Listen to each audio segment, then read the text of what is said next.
तो शिव महापुराण की कथा और लिंग पुराण की कथा, विष्णु पुराण की कथा कहती है मात्र घंटी का नाद कर देने से जितने भूमि पर तीर्थ हैं, जितने साधक साधना कर रहे होते हैं, जितने तपी तप कर रहे होते हैं, वो सारे पुण्य घंटी का नाद करते से तुम्हारे खाते में आ जाते हैं। मात्र घंटी का नाद कर देंगे। 15 दिन तक व्यापार ठीक नहीं चल सकता। एक बार प्रैक्टिकल करके देखना। कई लोग कहते भी होंगे कि हमारी दुकान तो 8 दिन तो अच्छी चलती है, 8 दिन के बाद नया क्या हो जाता है, 15 दिन अच्छी चलती, 15 दिन के बाद नया जाने क्या हो जाता है। तो उसमें गलती ढूंढो कि हम गलती क्या कर रहे हैं। नहीं तो व्यापार तो अच्छा चल रहा है। व्यापार होगा, व्यवसाय होगा, या फिर घर में रखा हुआ धन होगा, 15 दिन के लिए वो छिन्न होगा, वो जाएगा। पैसा टिकने वाला नहीं 15 दिन तक, चाहे कुछ भी कर। गरुड़ घंटी क्यों बजाई जाती है?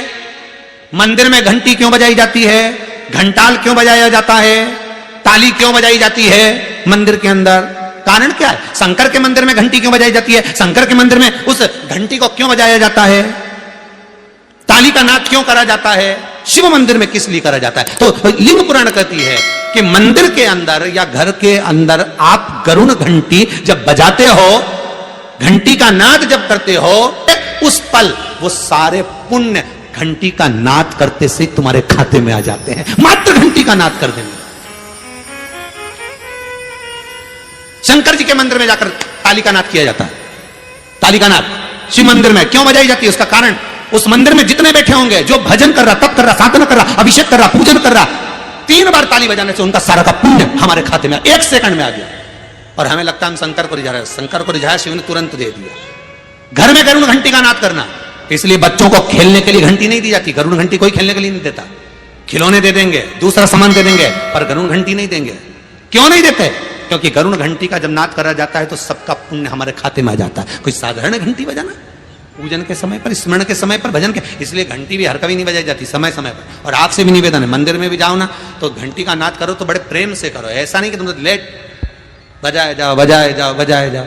ऐसा ही नहीं कि लटकी है तो बजाए जाओ। क्या मतलब? वो घंटी को बजाने के लिए आएगी? नहीं, उसका एक समय, उसका एक संबोधन, उसका एक आनंद। कई मंदिरों में मंदिर का पट बंद हो जाता है, दरवाजा बंद हो जाता है, तो भी लोग घंटी बजा देते हैं। दोष दोष। भगवान अगर मंदिर में सो रहे हैं, लिखा हुआ है मंदिर के खुलने का समय इतनी बजे से इतनी बजे तक, मंदिर बंद है तो घंटी नहीं बजना चाहिए। जिस जगह पर ब्राह्मण विद्वान है, साधक हैं, संत हैं, साधु हैं, मंदिर अगर बंद होता है तो उसके साथ में घंटी के नीचे के भाग को रस्सी से ऊपर बांध दिया जाता है जिससे बजे ना। क्यों?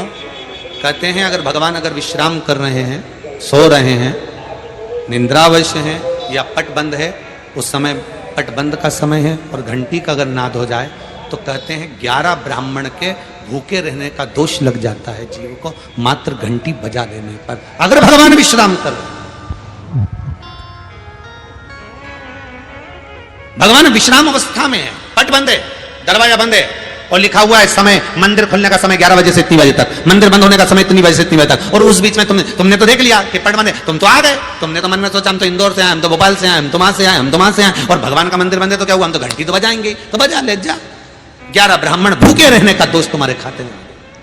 बाती पूरी जल चुकी है, उसकी राख या उसका काला थोड़ा सा भाग दिए के अंदर रखा है और आपने दूसरी बाती रखकर उसको जला दिया, तो वो जलाया गया जो भाग है लक्ष्मी को छीण।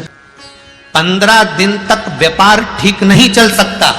एक बार प्रैक्टिकल करके देखना। दिए के अंदर अगर कोई बाती जल गई, जलने के बाद ठंडी हो गई, ठंडी होकर उसमें राख पड़ी हुई है, या उसके अंदर कोई काला सा आप गोल बत्ती लगाते तो काला का एक भाग काला काला सा जला हुआ उसके अंदर रह जाता है। कई लोगों की आदत रहती है कि अब शाम का टाइम तो है, उसको कौन हटाए, उसी में अपन दूसरी बत्ती रख दो, जला दो, उसी में रखकर दूसरी बत्ती जला दो।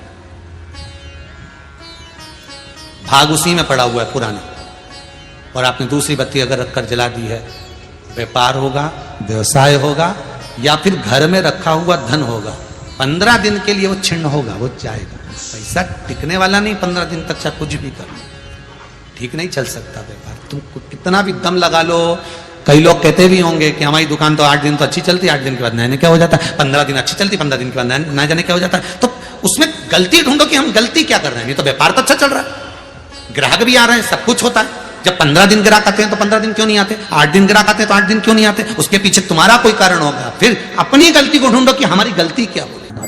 श्री शिवाय नमस्तुभ्यम, सब बोलिए एक बार जमकर, श्री शिवाय नमस्तुभ्यम।